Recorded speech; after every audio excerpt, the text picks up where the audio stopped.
who's going to college. Oh, man. I don't know. I want to beat him down, but I love him like he's my own brother. And that's our man. Look at him. Well, you know what? You've been chewing up all of Twitter right now with your man Ace Boogie, haven't you? Been doing a lot of work out here, Thom. It's a lot of work to be done.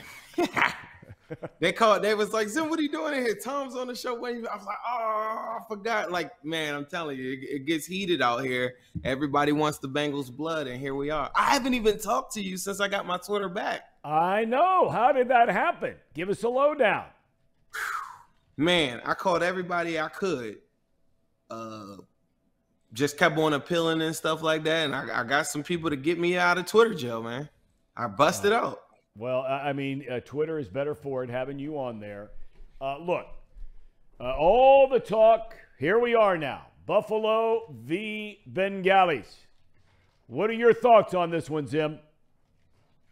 I feel just as good as I did on the Monday night game. I wish it were at Paycor. That's a whole nother conversation, of course. If it were at Paycor, I would unequivocally tell you that this is going to be a Bengals win. There's so many elements to this game, man. I'm going to tell you, Josh Allen is a quarterback that the Bengals just haven't seen. Like, anybody telling you any different, harping on his turnovers, that's fine. But if he doesn't turn the ball over, it's a quarterback that the Bengals haven't seen. And that is super, super important for people to understand. This game could go either way. I could see a Bengals comfortable win. I could see a Bills comfortable win. Not really, because Joe Burrow always brings it back.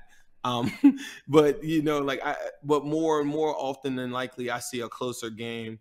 I think it looks a lot like how the Chiefs game looked, where Bengals have some early success. Chiefs kind of match it and bring themselves back to it. But then ultimately Burrow and them, you know, like just hang on at the end of it and complete and are efficient at the end of that game. I thought that Ravens game, Burrow was super efficient in that game. And the one thing that I've been harping on is that the fact that the Bills play so fast. Excuse me. Bless you. Thank you. Bless you. The Bills, thank you very much. The Bills play so fast, and what that does is give the opposition possessions. They gave the Dolphins 15 possessions in that game last week. The Dolphins aren't a better team than the Bengals, but they gave them the opportunity to go win the game. The Bills had 16 possessions and put 34 points on the board. If you give Joe Burrow 15 possessions, 14 possessions, 13, like I'm scoring 30-something, 40 points. Like you can't give them that many opportunities. So they have to think about how they want to come and play us. Where are you with the offensive line? It's all everybody's talking about back here. They made the decision it's going to be Jackson Carmen. He's been working out at left tackle, the position he played in high school, the position he played at Clemson in front of Trevor Lawrence in college. He's been working out since Jonah Williams hurt his knee, going all the way back to week 10. What are your thoughts about him getting the nod out there at left tackle? He looked pretty darn good when I saw him. You know, the one rep that I thought he gave up, I think he thought he had a running back chip in. And then if you look at the depth of Burrow on that drop back, it was really far back, and I don't think Jackson Carmen was prepared for that. And Joe Burrow could have probably stepped up earlier, but he didn't. And it's just a communication thing in my mind. I thought for the most part he looked really good. One thing about Jonah coming out is we were told he was going to be a technician. He's not going to get beat technically or whatever. Okay, so Jonah Williams gives up 13, 14 sacks this season, and a lot of different times it was just based on fundamentals, footwork, and different things like that. The one thing that I always said that really good quarterbacks do have is a big left tackle that's massive, mauling style. And Jackson Carmen is bigger. He's stronger. He looks a lot more like a prototypical left tackle in the National Football League, if you ask me. Jonah Williams is always undersized to me. Probably be better at guard in the NFL. That's what it was said coming out of college, right? But he's serviceable. I think he's really good. I think he'll probably be back next week, right? And you put him back at left tackle.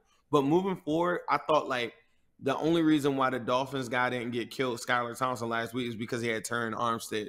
Or the reason why the 49ers are still going to be like pretty good with no matter what quarterback they have is because they have Trent Williams. You know how La'el Collins looks to everybody, just looks bigger than everybody when you see him? Like, I almost feel like Joe Burrow just needs that. And when you see Carmen lined up, that's how he looks.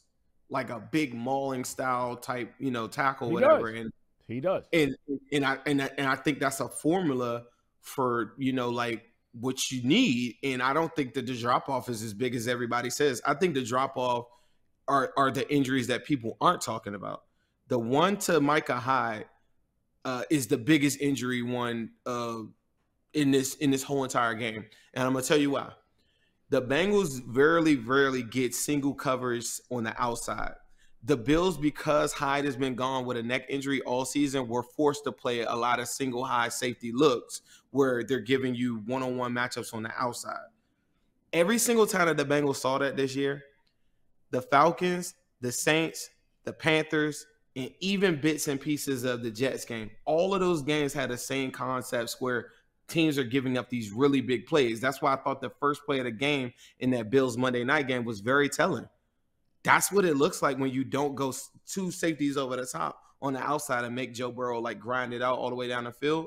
The Bills don't really have an answer for that. They play more cover 3 than any team in the National Football League. And I think that's very important that people know that. And if they're going to change up what they do and play cover 2 with a brand new safety, because remember, DeMar Hamlin's not playing, that is a big deal for me. I think that I don't know if they're going to be able to adjust to that. And think about this. The Dolphins scored 31 points last week, and their quarterback only threw for 40%. Thom, did you know that Joe Burrow currently right now is the leading completion percentage in the National Football League's history? Did you also know that Joe Burrow's leading completion percentage in the playoffs history is 69%? This guy doesn't miss. Yep. So if you're telling me you're giving Skylar Thompson 31 points and he only threw for 40%, what do people think that Joe Burrow is going to do to that secondary that's missing more key components than my left tackle who gave up 13, 14 sacks anyway? Gosh, there was some. Here, listen, I know you're tight with Mixon. You're already laughing, okay? I know you're tight with Mixon.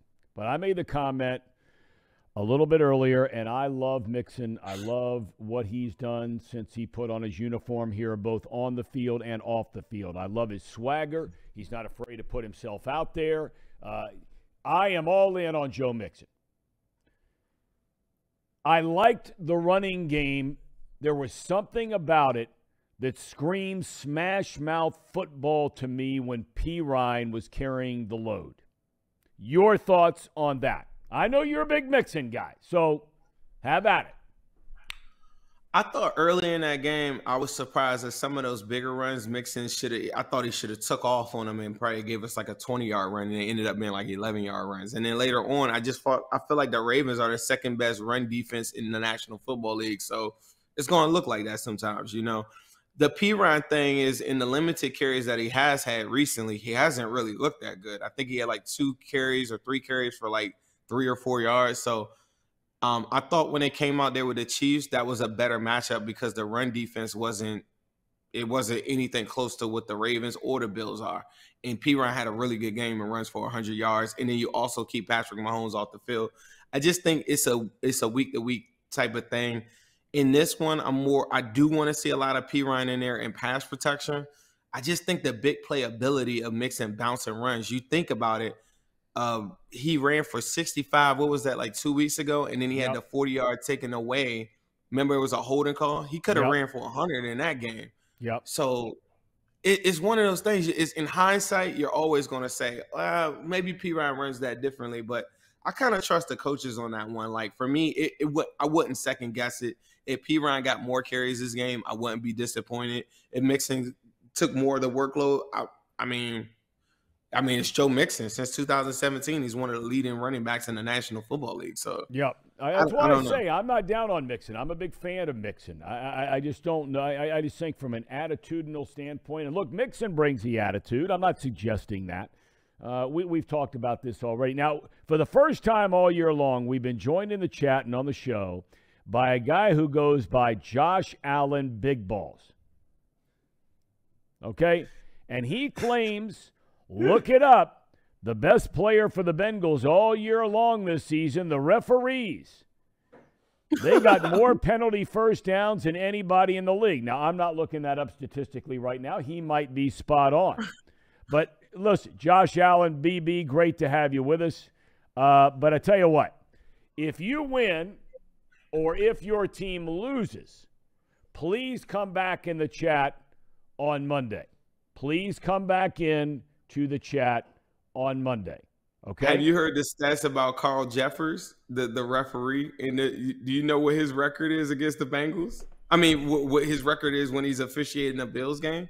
It is 6-0. Yeah. And so he's talking about the referee. This is the stuff that makes me crazy. Probably got you suspended from Twitter. Stuff like that. Guy talking about the referees, and the guy who's a referee in the game, the Bills haven't lost a game. He's been the referee in the game. And we haven't even played the game. Thom, that's just fear. People are like, they build it, like they start up with different scenarios in their mind already just to kind of like lighten the load in case they lose. They'll be able to hang on that. That's just fear. This guy's already disappeared. Since I called out his name, most of the time we call out somebody's name, they immediately write back. Good, bad, or indifferent. Oh, he says, I'll be back. All right, now he says, I'll be back on Monday. There he is.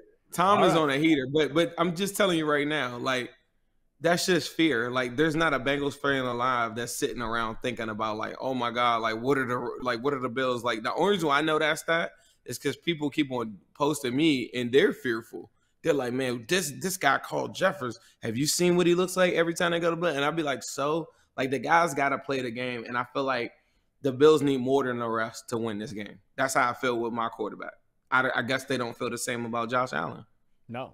I mean, Josh Allen BB is writing about, writing about referees instead of writing about Josh Allen.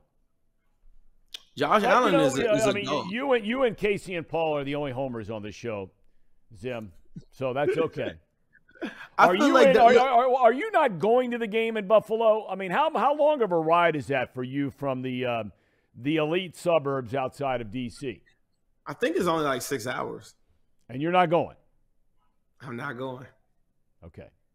You know and me. I have an agreement, right? I mean, I had offered to buy you a ticket for the game last week. You couldn't get into town. Okay. As a thanks for you joining us on this show all year long, if the Bengals play at home next week in the AFC Championship game, I'm telling you right now, I will have a ticket for you. Okay. All right. I think it's a big possibility, man. People got to watch that Jaguars game. I will say the first time. You don't believe that, Zim. Come on. You don't believe that. The last 7 games or so, Trevor Lawrence has been on a roll, and he had all the pressure on him. I will say this. The last time that the Jags played the Chiefs, Pat Mahomes was tearing them apart. Yes. Yep. But it is what it is. I think we're Bills and Bengals fans can combine and cheer for the Jaguars on Saturday, and we'll see how it goes. Whether it's at Paycor or not, I like my chances if I get past. So I like my chances now. I thought the Ravens posed a bigger threat as far as the coverages that I talked about.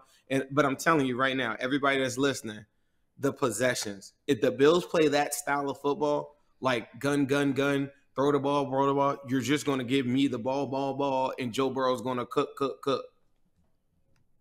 Some Ravens fan joined the chat and says, how did my YouTube bring me to this channel? I was looking at beautiful Ravens news, and then it went off and switched to this garbage. Can I tell them why? Baltimore fans just can't let it go. I mean, yeah. Can I tell them why? Of course. I can tell you why. The Bengals packed you up 2 times in a week, right? And then we sent you to Cabo, and now that you're sitting there in the sand with, like in the beach with sand all in your feet, Mr. Ravens guy, we call them purple people online because they just move different anyway.